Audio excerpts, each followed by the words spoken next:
There's so many people speaking about Dhamma. Aren't there?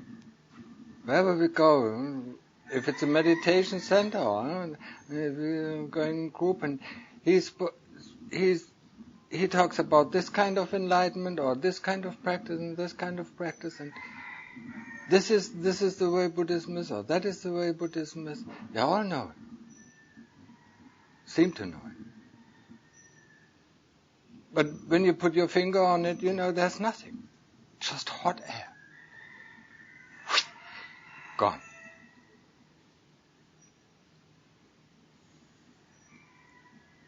So, and we don't want that to happen to us.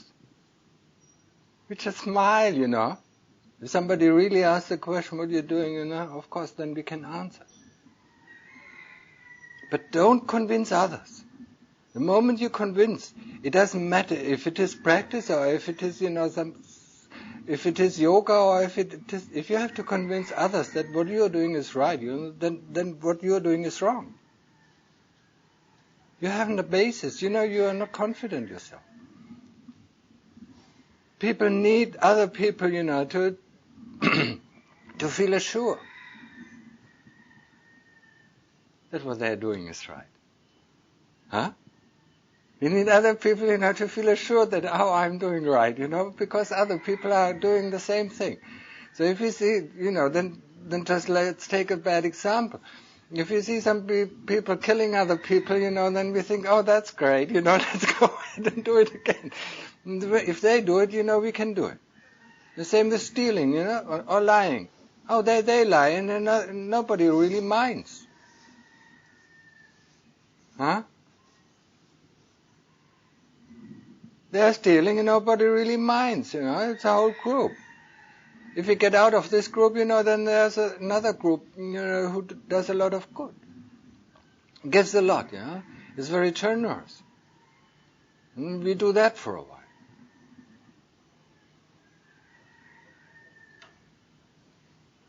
We cannot, we just cannot be on ourselves. We cannot just rely on it seems that we cannot rely on ourselves. Look at the people in the world. They all need a leader. Is it a village leader? Is it a town leader? Or is it a state leader? To rely on, to feel secure. We need our family as a basic of our security. And it lacks completely. We're not secure. We're completely insecure. The moment we are alone, we are afraid.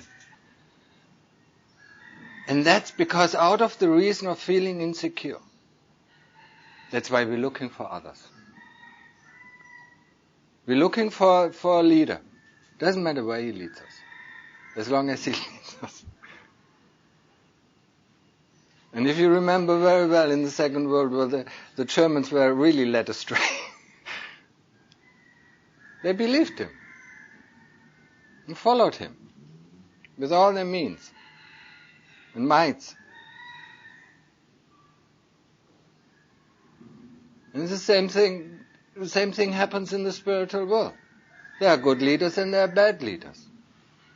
And Tanaja Mahabodhi says there are a lot of false teachers. How can we know that this is a false teacher? If we do not have any place to retract to, if we don't have any place to retreat to, how do we know this is the right teacher and this is the wrong teacher? Maybe I'm a wrong teacher. Maybe I'm one of the false teachers. How do you know? Huh? Maybe I lead you astray. How do you know?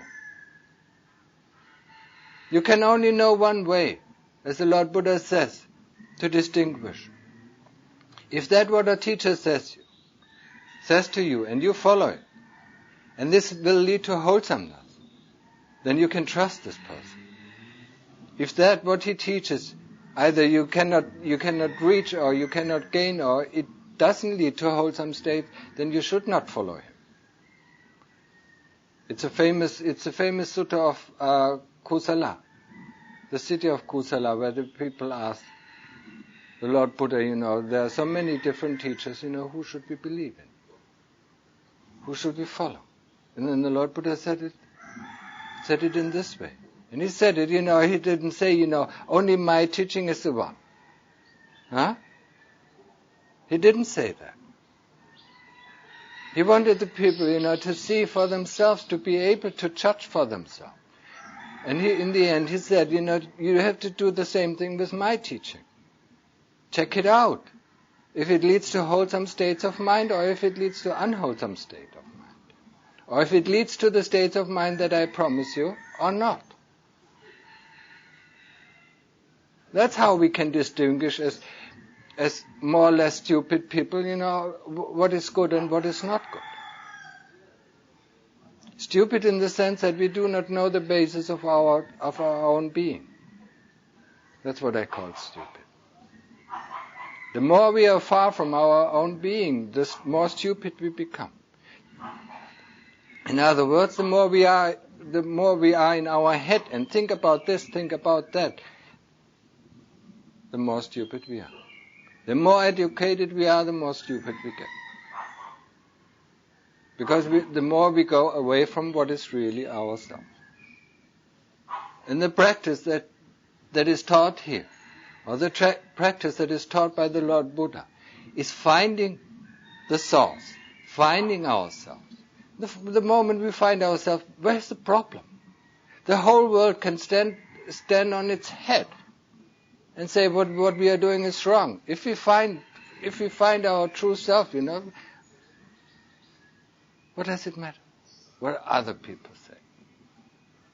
That is where the basis of our practice starts.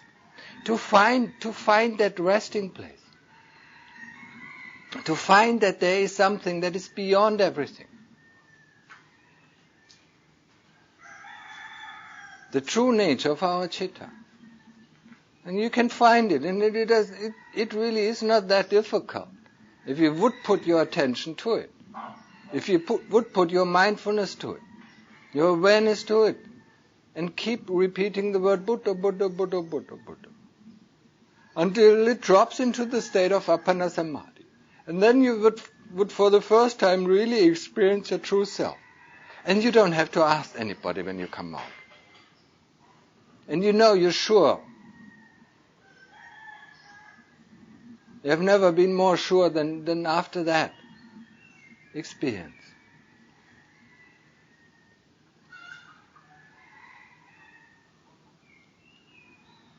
Insecurity is created because we are separate from our true self. So, that's why we're insecure. The moment we are unified, where's insecurity? Where's worries? Where's doubt? It already vanished in Upachara Samadhi. It already, doubt and worries and insecurity already, and fear already vanish in that state of mind.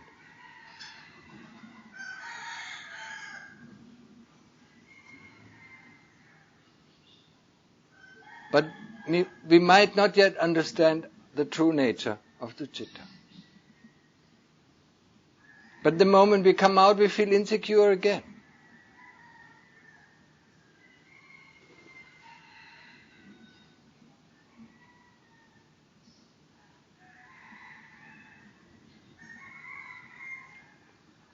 But that should not happen when we go into the deep state of samadhi. We know there is something that is beyond our description, and we have experienced it. And no matter what people are saying, what this is, it really doesn't matter to us. We have found a place where we can stay. We have found a place where we can always rest. We have found a place where we always can retract. Now do you understand the importance of samadhi? The importance of practicing samadhi. And the importance of sati. The importance of mindfulness. Awareness. Sati is awareness. Sati, you have to understand that term sati. You really have to understand. Sati. And Tanaja Mahabodha says, the moment there is sati, there are no kilesas.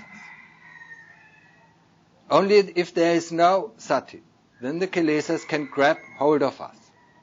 The moment there is sati, the kilesas cannot grab hold of us, because we are occupied with this one object.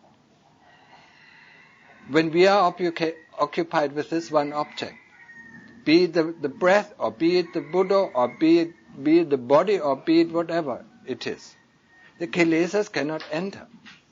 And it shows that it is objective. That is what is called sati. So don't get mixed up with your ideas of mindfulness or awareness.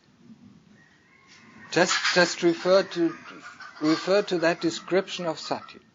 And sati is so important that the Lord Buddha said, a person who has sati for 7 days and 7 nights, he can reach enlightenment after these 7 days. Do you see the importance of sati?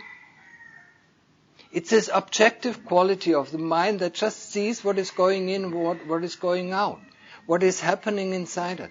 And that kind of happening that inside us reveals the true nature of our being.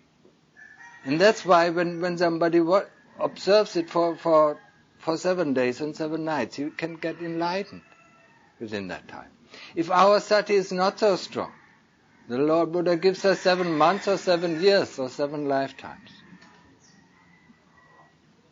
So it all depends on our strength of sati. And this is the thing that we have to develop in tandem with samadhi. The sati is grabbing hold of the object and not letting go. Think about it, it is your lifesaver.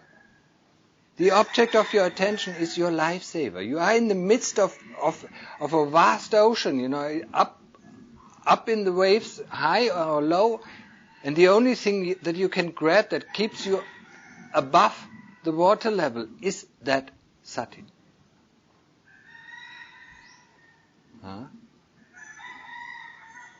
That's the only thing that keeps you alive. Otherwise you're drowning in the sea of kilesas. You're whirled around by the storms of greed, hatred, and delusion. But if you have sati, you have at least a moment where you can relax. So understand now, the importance of sati, and understand how to develop it. You can have sati even if you go out. You can be aware of whatever is going on, is coming into your mind, or whatever is happening with your body, or whatever is happening with your Buddha. You can be aware of that all the time. And if you're aware of this, the kilesas have no power to intrude. But if they come and say, I want this, I want that, I'm not satisfied with this, then you don't have any sati.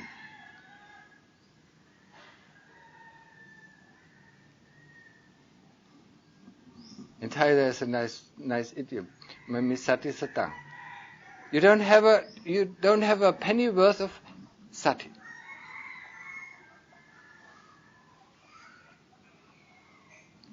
And then all our practice, if there is no sati, all our practice is fruitless.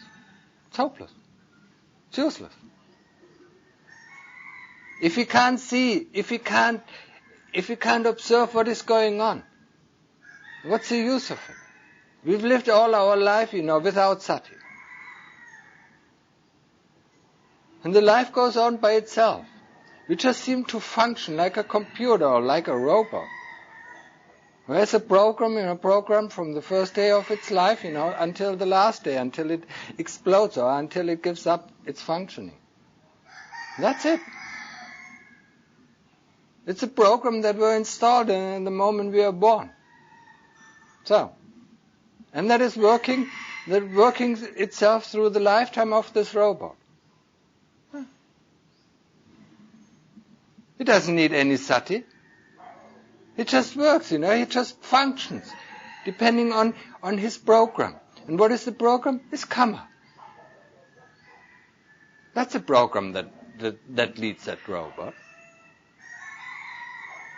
So if we do not develop sati, there is no way, to get into this functioning, to separate it off and to cut it off. Because we don't know what kind of program is running. We just work, we just walk, we just look here and we just look there. I don't know where our mind is. It's all over the place. But it's not there. What is going on? And it's not there to see who is actually giving the commands. Huh? Who's giving the commands? Who tells you to get up from sitting? Who tells you to stop, to walk, meditation? Who tells you to go to shit? Who tells you to go to drink? Who tells you to go to eat? Huh? Who commands you around? You satisfied with this? Are you really satisfied with this? That there's constantly somebody, who commands you around? You don't want to become free? Free of this oppressor? Constantly following his commands? Say, this is nice and this is not nice. Bringing you up in the hells and bringing you down in the hells and bringing you up in the heavens. Huh? If you like it, it's your choice. I don't mind. It's completely your choice. It's within your hands. It's within your fingertips. You are the one who could be able to change the program of this robot and make this robot a human being. Huh? A human being. I mean, a person who has a sense of responsibility, who is not just functioning.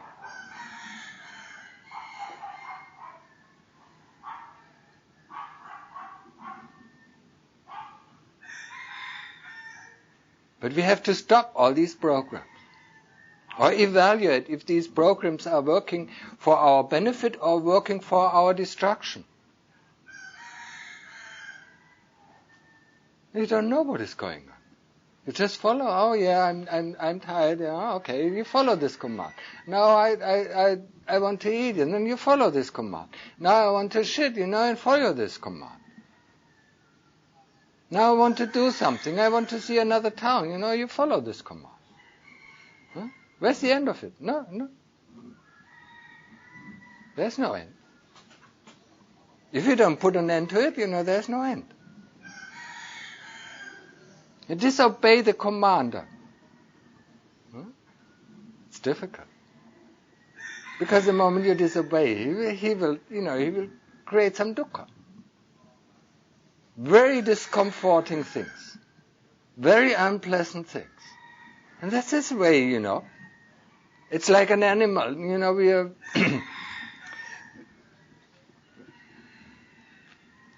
we have an animal, and we want to go this way or that way, and then we have a whip, If he doesn't want to go this way, we just whip it. And the whip of the kilesas is the dukkha. So we go. Wow, we go, and we love to go. Just evading this dukkha.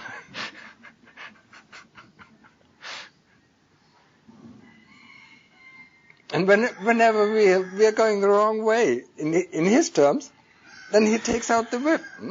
Whatever. It can be fear, it can be doubt, it can be anything. It can be sleepiness, it can be tiredness, it can be sickness, it can be anything. Or it can be painful feelings. Or mind feelings, states of mind that are unpleasant. That are all his whip. And he whips us. Well, okay, do it. If you don't do it, I show you how to do it.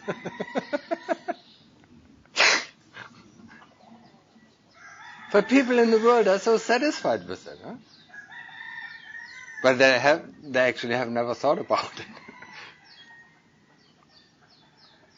They just do whatever comes into their mind. It's a holy cow, like in India. Nobody is allowed to touch it.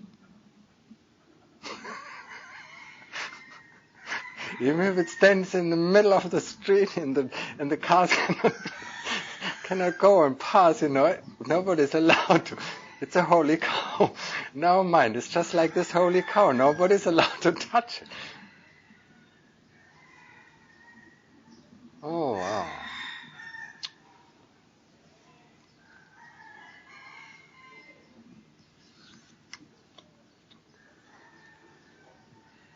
It goes into your house and shits on the floor. And that's like the kilesas. They always shit in our heart. All what they do is to shit, And we have to clean it up.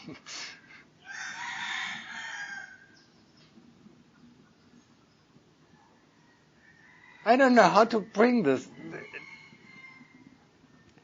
to get your attention, to see, to at least to see it, just to see it a little bit and get this urgency of doing something against it.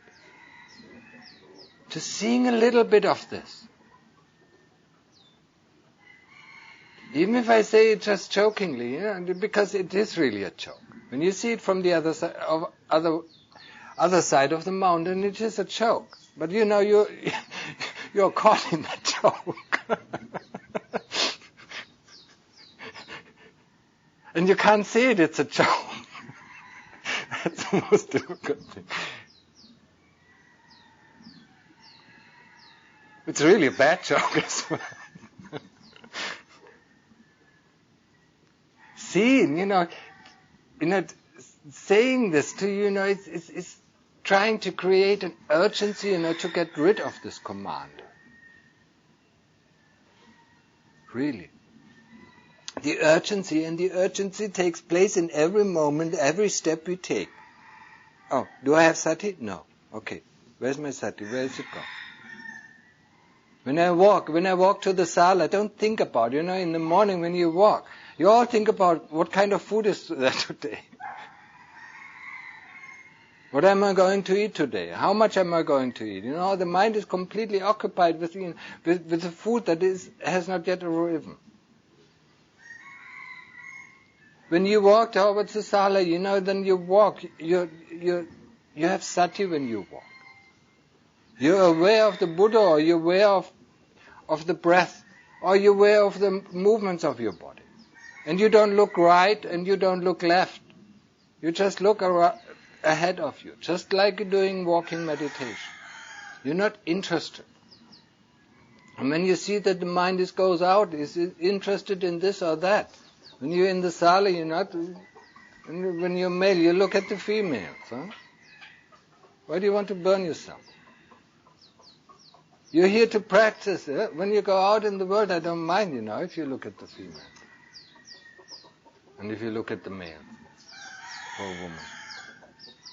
Being interested, the first contact, the first raga tanha arises, in the moment of the sense contacts, the eyes. When you see the other sex, it's most interesting. You just look, the second look and the third look and then the first thought, and then it starts. And it's burning up yourself. There's no opportunity here in this monastery for that. If you go out, do whatever you please. But when you're here, it is, you just burn yourself. And it takes this, even if you take a long look. But it all comes from my own practice. If you take a longer look at a woman, this image stays on for hours.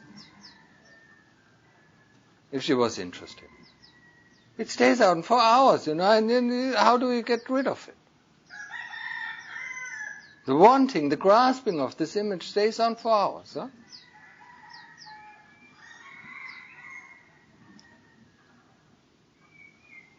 And the only way to get rid of it is doing a supa, Okay, tear off the skin of her. And thus it disappears. Or cut her up into little bits and pieces. Or strip the meat of her. Or the sinews, or the bones, or whatever. So But then this is kind of work, that we have to do. But if we do not have this tool ready, we are gone. We are gone in the hot fire of this raga tanha, of the sensual desires. And we're looking for a way out. And if you're lay people, then we are already determined, okay, in a weekend I go to this place and, all that. If we are monks, we can't do that. At least not easily. We have to disrobe first. And that takes a step. It's a good step, that it does take a step. You have to think about it. But I heard of some of the stories that even didn't think about it. They were just running. And the longer you stay, maybe if you stay for a month or 2 months, it doesn't matter that much. You're not really worried about that because before you came here, you had enough of it. But be wary, if you stay here for a few years, then this certainly comes. Huh? It is like we eat a lot of chocolate, and then for 2 or 3 weeks we are not really interested in having any chocolate. So if there is no chocolate around, we don't mind. But after a few months of no chocolate, or this or not, then we start thinking about it. So that shows, what does it show us? It shows us that once we give in to the senses, and we eat enough of this, then we seem to be satisfied. That shows us the illusion of it. But after a while we want it again. Why do we want it again? If it's so lasting, why do we want it again? And again, and again, and again. Having the first partner, having the second partner, the third partner, fourth partner, and so on.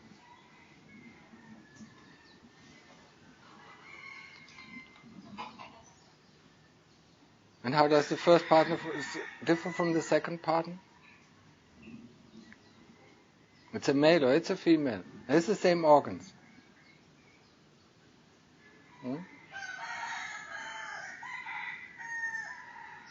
With this one we don't get along, and with the next one we don't get along, and with the third one we don't get along. Because we don't get along with ourselves. That's a problem. If we would get along with ourselves, there wouldn't be any problem getting along with another person.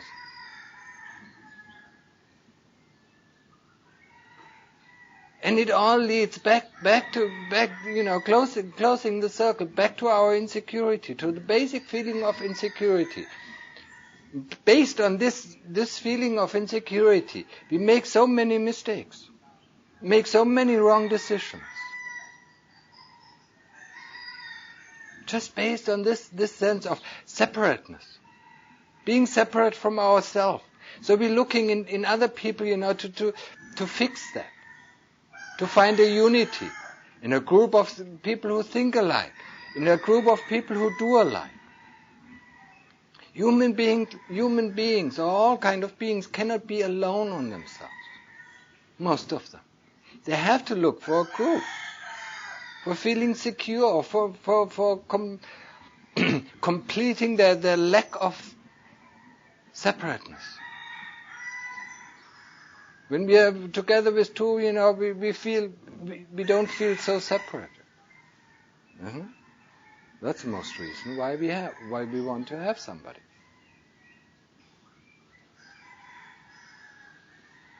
We are lacking our own self.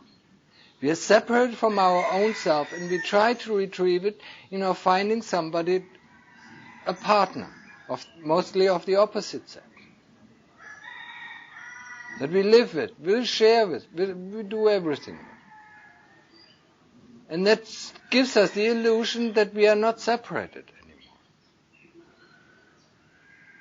At least for a while, until that feeling comes up again. Especially for people who practice, it comes up pretty quickly. They know that this isn't the right thing. This is not the way how to overcome separateness, to find a group or to find a monastery, or to find this or find that. The only way is to come to yourself, to find yourself, to find the center of your heart, to find the center of the chitta. And once you are in the center of the chitta, where is the problem? There is no problem. No problem at all. No worries, no doubts. The moment we enter Upachara Samadhi, and there are no thoughts anymore, no worries can arise, no doubts can arise, nothing of this sort. That's why we feel so happy in that state. That is the only reason why we feel so happy. Because there are no worries, there are no fear, there is no doubt. Nothing of this sort is there. And that's the reason why we feel so happy and secure there.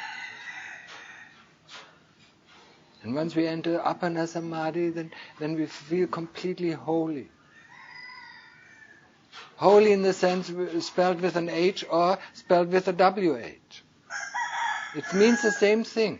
A holy person is a person who is complete, who is not separated from itself anymore. You can spell it with H or you can spell it with WH. Holy or holy.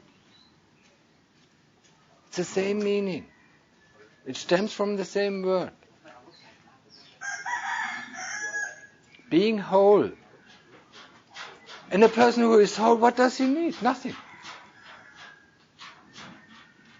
What do we need when we are whole? Nothing. Because nothing is lacking. But if you feel separated, everything is lacking. We need water, we need this, we need that, we need a new clothes, we need a face, a new hairstyle and this or that. Huh? It's created of our separateness. If you're whole, nothing is lacking. We are complete at ease and we are completely free. So where are the problems? There are no problems. The problems arise only when we get out of this singularity. When we separate from our true self. That's where the problem arises. We see this and want this. We see that and don't like this.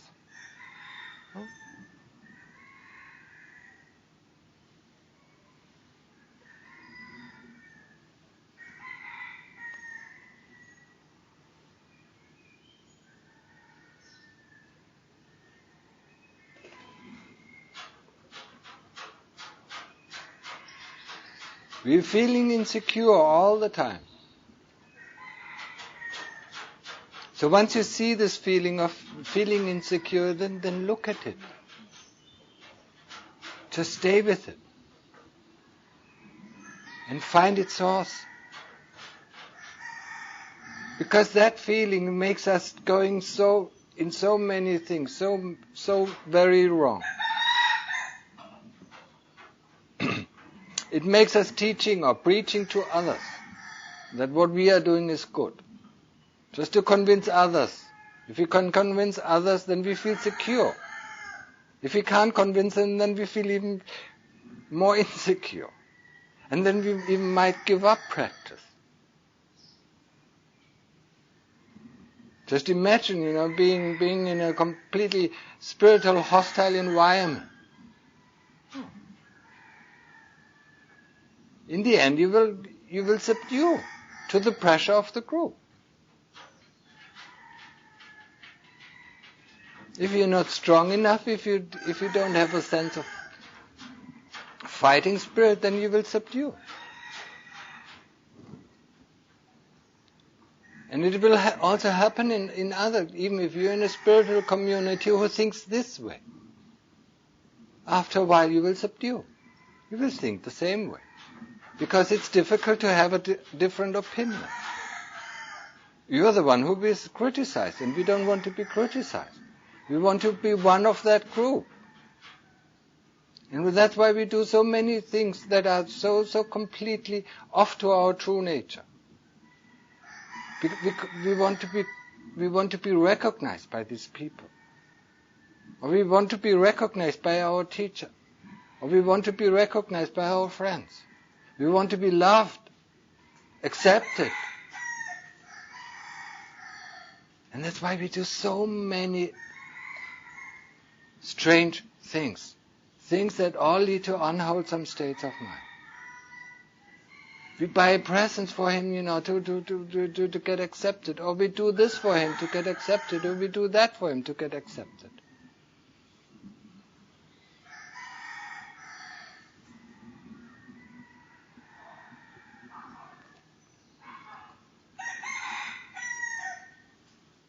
But if you meet a good teacher, he doesn't accept you. He accepts you only when you accept yourself. You cannot be bought. And Dhamma Mahabodhi is a good teacher in this respect. He doesn't care what you do or what you say. How much you give him, he doesn't accept you because of that.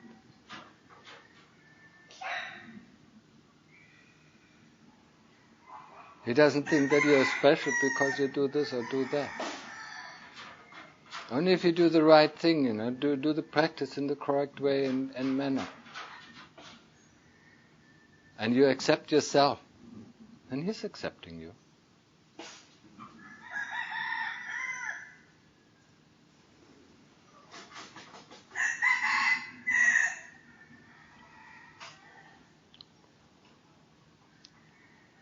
So do you see? Oh, please use this. Please use these words, for a reflection about your life. How you followed all these things that I just said. How you followed it in the groups, in the various groups you were, in the various relationships you were. Just because of this feeling of insecurity. And insecurities and fears are very similar feelings. We have fear of being alone. So that's why the Lord Buddha suggested us to go alone in the woods, alone in the forest, in the deep forest where no human being will be able to live because they're all afraid. Or in the caves, or on the top of the hills, just being alone. Because that is the most loathsome feeling that we have. We are afraid to be alone.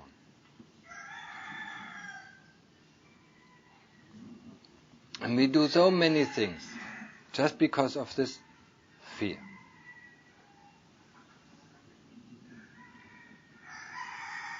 Being alone, being not accepted, or this or that. Being separated, wanting this and wanting that.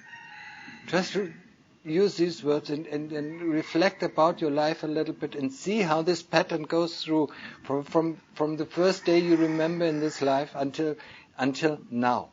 And it still works. Until you don't put an end to it, it will still work. You will do this or you will do that.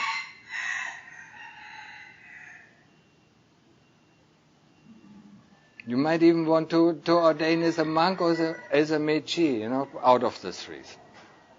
And that is not the correct reason for ordaining. Out of fear. The correct reason for ordaining is just one goal.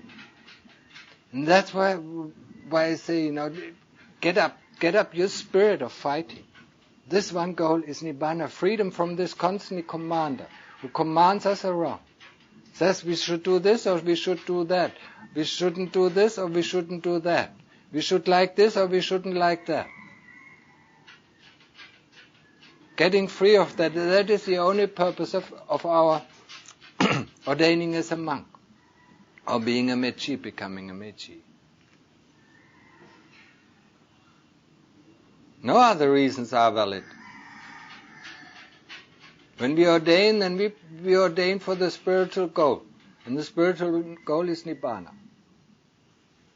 We don't ordain for the reasons of making merit for our parents. That's not a good idea. Or because all of our friends have ordained. Or because now it's the trend number one to ordain. That's all wrong reasons. The reason for ordaining is the reason for getting out of the cycle of birth and death. That's the only reason. And we give our best. Every moment we give our best. Every moment we foster satis. Foster. We nourish it.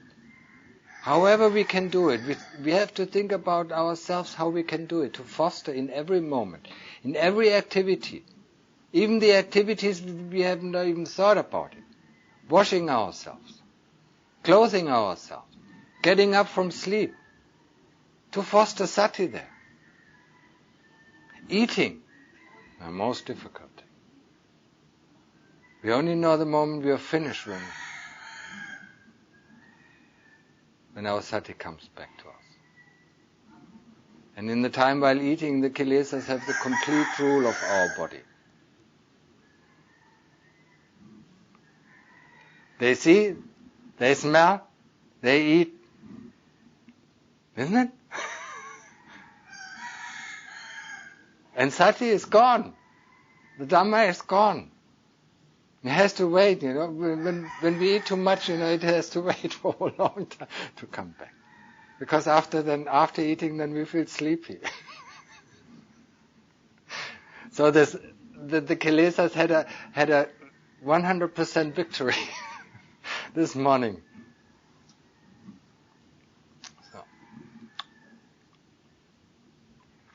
And then even in the afternoon or in the late morning, when we feel tired because of our sleep, or we still feel sleepy, and it doesn't work, and it takes a long time. Just because we lost our sati that moment we were eating. We were eating food. Just because. We lost sati, we do so many wrong things. And the kilesas know, what leads to what. If they don't know, who knows? They know it. If we eat a little bit too much today, then I'll get lazy, I can lay my head on the pillow, and so on, and so on. They all know it. Or I feel sick, if I eat too much of this kind of food, I will feel sick, and then I don't need to practice.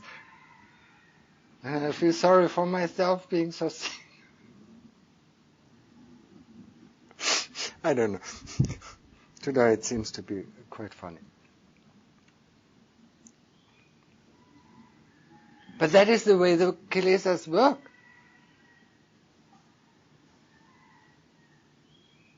You can't see it. Or you might not see it. Or you don't want to see it. Because that is the main power of avijja. Not wanting to see how the things are. Wanting to know, but not wanting to know the truth.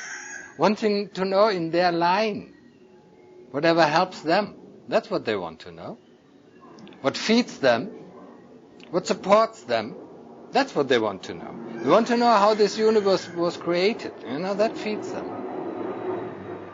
They don't want to know how to go to the end of avijja. They don't want to know to get rid of themselves, how to get rid of themselves.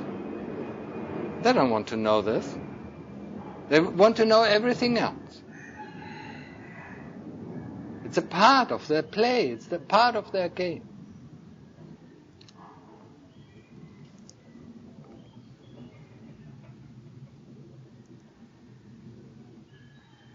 Just get, just dig up some courage, and to go through these difficulty things. And actually, they're not difficulty. They can be just right, hilarious. Once you see it in the proper way, they're really funny. Funny in the sense, how foolish we are. That's the way funny. We're so foolish. We're just believing. Whatever they say, we believe. We never question it. Whatever we think, we believe. Whatever we memorize, we believe. Whatever, it's all we believe. It 100%. If somebody else says something, we don't believe. Or we might not believe it. It's difficult, yeah? Well, to undermine the power. It's just like you believe, some of the people we are, at least in the world, I hope we are smart. We don't believe all the advertisement that is saying this or saying that. But some people actually believe it just like words, Or whatever is written in the newspapers. They believe it, this has happened this way. If you are a little bit intelligent, if you have a little bit of common sense, we know that it's an extraction of what actually happens, or it's a meaning of somebody, or a view, or an opinion. So we don't believe it 100%. So if we are smart in this way, in this kind of way in the world, then let's get smart with ourselves. Don't believe it. It's just a meaning, it's just an opinion, it's just a view, it's just a thought, it's just a memory.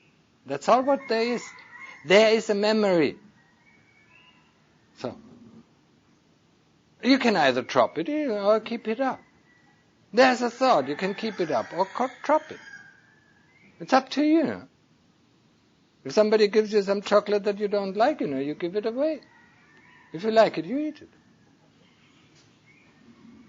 Huh? Isn't it? But with our thoughts, we all eat it. Eat it until we are so sick, we can't even stand it anymore. Our thoughts we all eat. We all believe them. Our memories we believe. Even if we know they are wrong. We want to believe them because they are so nice memories. Oh, it was so nice, just that time, was so nice, Because we want to believe it. And that's why we are so foolish. We believe all these things that are on the screen, just believing a movie, it's reality. Or kids, who... and it's just very similar. Kids who playing games, suddenly they believe all these games are real. If they don't stop playing these games, in the end they will believe that is reality. And that's how we came to this place in the first time. We believe all these things that are happening outside is reality. Wake up from the game. Shut down the computer. And realize that there's a blank screen. A blank screen. Nothing is written on it. Nothing is going on. And that blank screen is appana samadhi. Shut down the computer completely.